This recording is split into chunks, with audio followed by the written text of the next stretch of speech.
कि गौ सेवा से बहुत जल्दी शरीर पवित्र होता है, हृदय भी पवित्र होता है और गोविंद भी प्रसन्न होते हैं।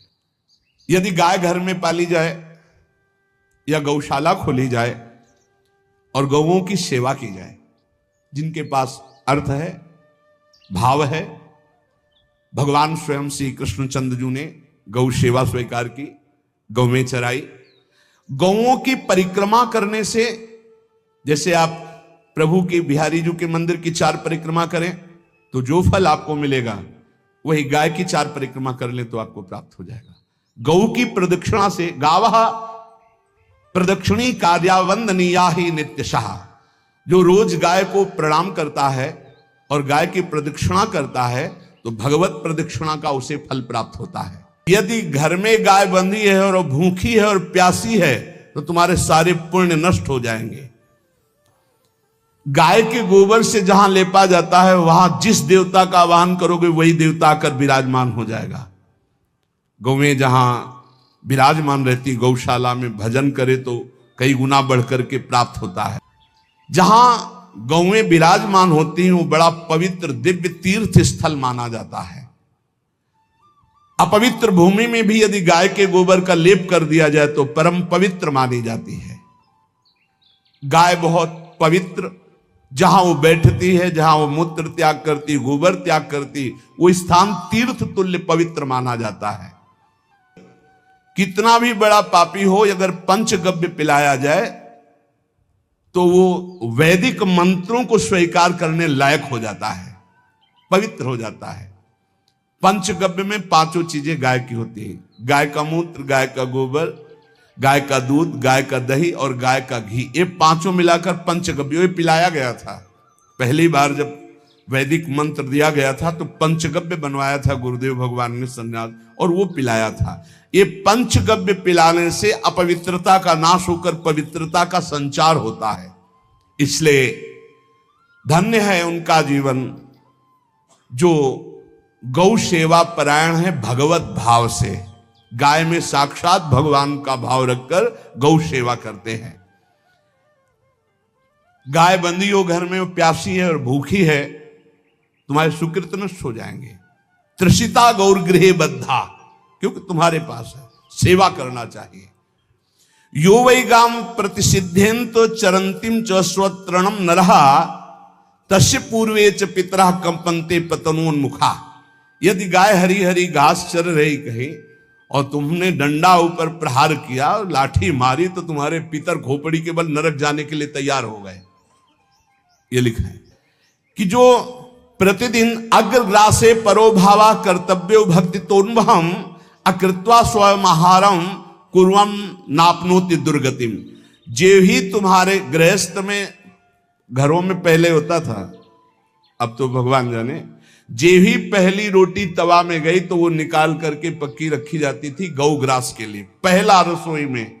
तो इसमें लिखा प्रतिदिन स्वभोजनम, पहले स्वयं भोजन न करके गाय के लिए ग्रास निकालना चाहिए। जहां गौ को माता की पदवी दी गई, जहां गौ को हम आराध्य देव के रूप में मानते हैं, आराधना करते हैं, गौ रक्षा, गौ सेवा, ये बहुत बड़ा इसमें छुपा हुआ है। स्वयं भगवान अवतरित होकर गौ रक्षा, जब गाय के रूप में पृथ्वी रमाती तो भगवान का अवतार हुआ है। बड़ा विचित्र समय आता चला जा रहा है कि अब आधुनिक यंत्रों की ऐसी सेवाएं हो गई बड़ी बड़ी कि अब ना बैल की जरूरत है, और ऐसे दूध की महंगाई बन गई कि अब देसी गाय 2 लीटर 3 लीटर 4 लीटर, और ऐसी ऐसी कि 20-20 25-25 लीटर दे तो कौन देसी गाय को। तो गौओं का सेवा का भावना शास्त्र आज्ञा करता है। जो प्रतिदिन गौग्रास निकालता है, अर्पित करता है, तो उसको अग्निहोत्र करने का फल मिलता है, उसके पितरों को तृप्ति मिलती है और समस्त देवताओं के पूजन का फल मिल जाता है जो गौग्रास निकाल। जिनके पास अर्थव्यवस्था, जो गृहस्थ धर्म में है या जिनके पास अर्थ है, कुछ रोज 1 रुपया निकालो। हम कह रहे रोज निकालो तो महीने में 30 रुपया होते। 30 रुपया में एक गाय को हरी घास तो एक टाइम पवा ही सकते हो ना। बहुत नहीं है तो 1-1 रुपया निकाल के अगर एक गाय को चारा दोगे तो एक बार का भोजन तो हो ही सकता है। 30 रुपया में हरी घास जाकर के उसके दावा एक बार तो पवा दोगे ना।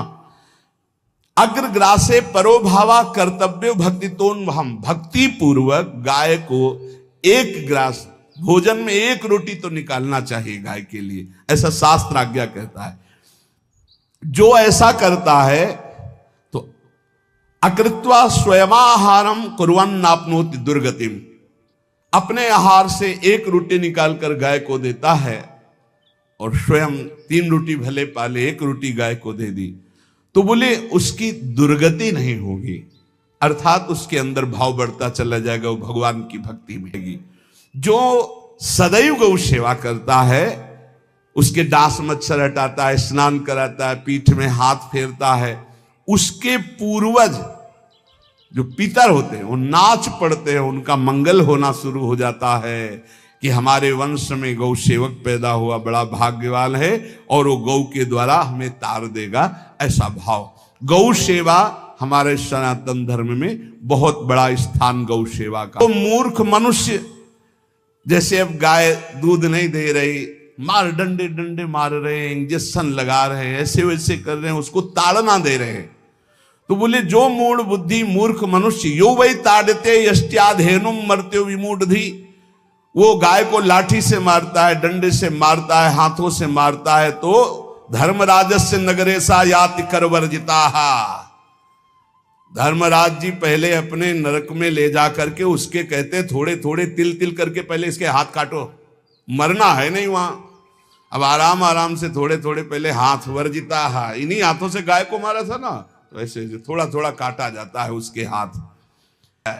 गौ सेवा का धन सिर्फ गौ सेवा में ही लगना चाहिए। आप गौ सेवक है, दूध पान कीजिए, रोटी खा लीजिए, लेकिन गौ सेवा का अर्थ आप अपने वासनाओं की पूर्ति में, अपने मनोरंजन में या अपने मन के संकल्प भावना में नहीं पूरी कर सकते। गौ सेवा के लिए ही पूरी कीजिए। गौ के वास का निर्माण, गौ के भोजन की व्यवस्था, वो दूध दे ना दे, वो कैसी भी अवस्था में हो, उसकी सेवा परायणता, उसके लिए सेवक रखना, सेवकों को भी सुख प्रदान करना, लेकिन स्वयं कभी गौ के सेवा के लिए आए हुए धन का स्वयं के लिए भोग न करना और निरंतर भजन रखना, उसे परम पद की प्राप्ति हो जाएगी। जो गौ के शरीर को स्नान कराता है, गौ के शरीर को कीट आदि से, मच्छर आदि से रक्षा करता है और खूब अच्छा अच्छा पदार्थ गौ को, केवल दूध के लोभ से नहीं, ये हम गौ सेवा की बात कर रहे हैं, ये कि नहीं वहां 10 लीटर दूध देती तो हाथ फेरो, जब दूध नहीं देती है तो चारा भी ठीक से नहीं दे रहे और उसके ये स्वार्थी हो।